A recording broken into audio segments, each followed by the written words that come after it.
originally, the outreach ministry began here in 2018 in August on the date of the Pope's visit. So when the Pope visited Ireland last, a group of missionaries, from what I believe, because I wasn't there myself, but from what I believe, there was a number of you guys on the call here tonight, and some of our own guys in Dublin. I think Natasha is on the call here tonight, joined together for the first time to do outreach. Now, prior to that, there were a few members who were buying books themselves and distributing Great Controversies and Steps to Christ and Desire of Ages themselves in a small way on the streets. So the initiative was there, and the intention was there, and the action was there before. But on this particular weekend in 2018, it launched two groups in Dublin who went out regularly. In alternate weeks, but sometimes they went out on the Sabbath and sometimes they went out on the Sunday, and that continued 2018, 2019, more or less in the same way, with volunteers who were paying for the books, buying in advance a pallet of books, and then distributing the books in the city of Dublin. And they were taking trips to places like Belfast. They went to Drogheda. They went to different places to see where they could find the best, where they could meet best people. So it was a great blessing to be invited. Natasha, who's on the call, invited me in the latter end of 2018 to join, to contribute and help on the street, which I began, at that time. And we had the Great Controversy was the main book, and we had the banner, same banner as you guys have, with the statue of Nebuchadnezzar, and the work continued. Apologies now, guys, for any noise in the background here. I'm at an event at the moment. I'm just taking a moment out, but to continue the work continued throughout the year of 2018 to the year of 2019, right up until the pandemic hit on March 2020. And then, of course, like a lot of other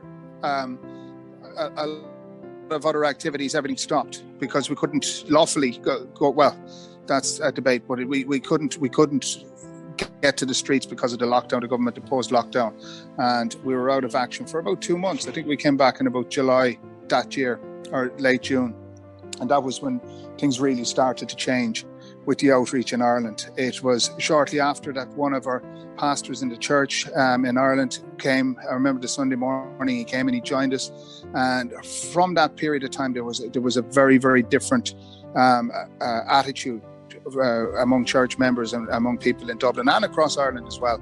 I think because of what they seen with the lockdown and what they seen when the pandemic kicked in, it spurred people into.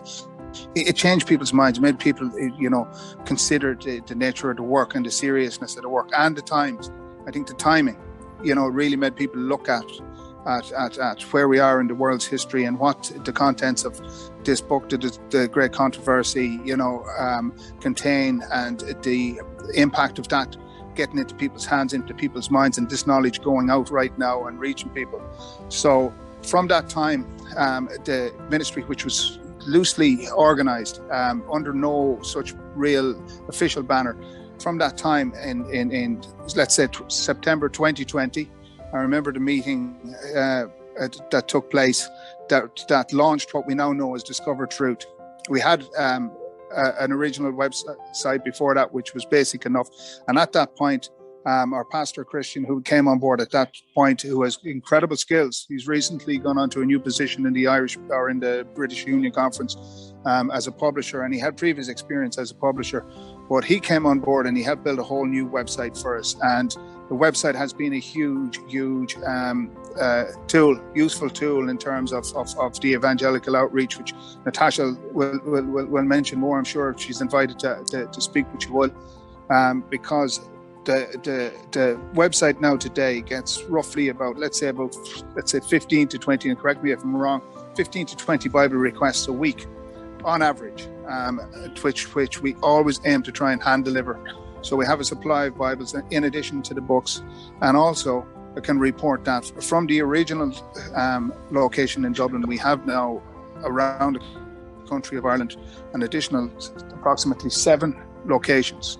7 to 8 locations where we have, a replica of the Dublin stand, with the banner, the books, and the people on the street.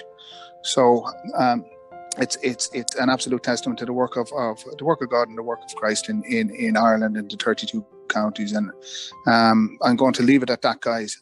That's my report, shall we say. Go to the ant, thou sluggard. Consider her ways and be wise, which having no guide, overseer, or ruler, provideth her meat in the summer, and gathereth her food in the harvest. How long wilt thou sleep, O sluggard? When wilt thou arise out of thy sleep? Yet a little sleep, a little slumber, a little folding of the hands to sleep, so shall thy poverty come as one that travelleth, and thy want as an armed man.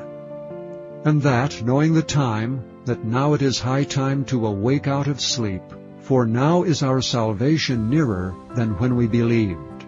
The night is far spent, the day is at hand. Let us therefore cast off the works of darkness, and let us put on the armor of light. The work for today.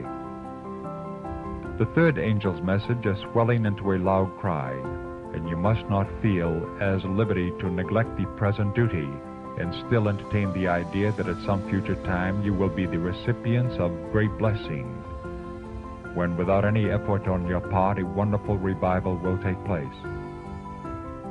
Instead of living in expectation of some special season of excitement, we are wisely to improve present opportunities, doing that which must be done in order that souls may be saved.